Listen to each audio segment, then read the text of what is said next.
Mes amis, pour les noces d'or de la résistance iranienne, pour ce bel anniversaire, j'ai un message, moi, qui me tient à cœur, c'est d'aller jusqu'au bout. Vous savez, quand on rentre en résistance, c'est important, c'est bien, mais c'est le fait de durer qui m'impressionne. Et quand au bout de 50 ans, je rencontre toujours des militants iraniens qui résistent, alors ça, c'est formidable.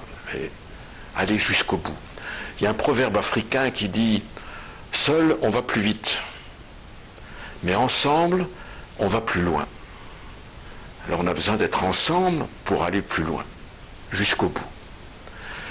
Et quand je regarde un peu l'histoire de la résistance iranienne, les débuts ont été tout de même dramatiques. Il y a eu des martyrs, le sang a été versé. Et ce sang des martyrs, c'est une semence. C'est une semence de résistants. Et c'est pourquoi cette petite semence qui était enfouie en terre, elle a grandi. Elle a grandi. Et actuellement, c'est un bel arbre où viennent se loger les oiseaux du ciel.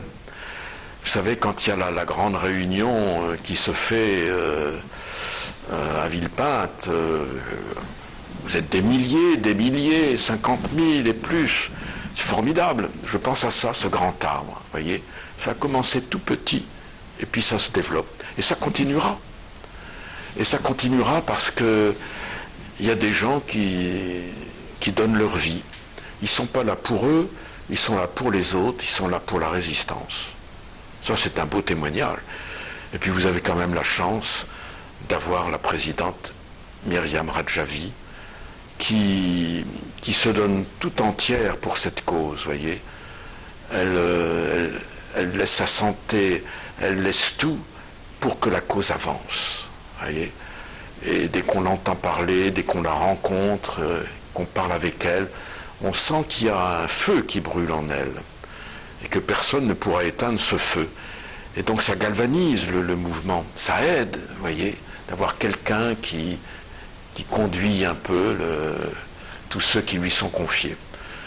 Donc malgré les difficultés, j'ai bon espoir que la résistance gagnera un jour, même si moi je ne le vois pas, mais il y en a qui le verront.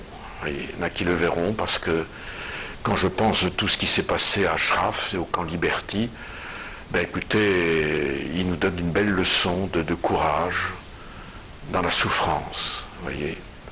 Ce sont des grands témoins. Les grands témoins de la résistance, ils sont à Liberty aujourd'hui. Ils laissent leur santé, ils laissent leur vie. On ne les soigne pas, ils ne peuvent pas se nourrir comme ils veulent. Ils connaissent tous les ennuis, vous voyez, tous les ennuis, malgré les protections à laquelle ils ont droit. Eh bien, tous ces témoignages, pour moi, me font du bien. Et vraiment, je vous dis que l'avenir est ouvert et que les obstacles n'empêcheront pas cette avancée. Car on est fait pour la liberté, on est fait pour la démocratie. Ce ne sont pas les dictatures qui gagneront, vous savez. Même si elles sont solides, même si elles ont le pouvoir, les dictatures tombent les unes après les autres. Et c'est remplacé un jour par la démocratie. C'est pas facile de mettre en place la démocratie, mais ça viendra, voyez. Tandis que les dictateurs partiront. Eh bien, gardons cet espoir, et il y en a parmi nous ou d'autres qui verront se lever ce jour de la victoire pour un Iran libre et démocratique.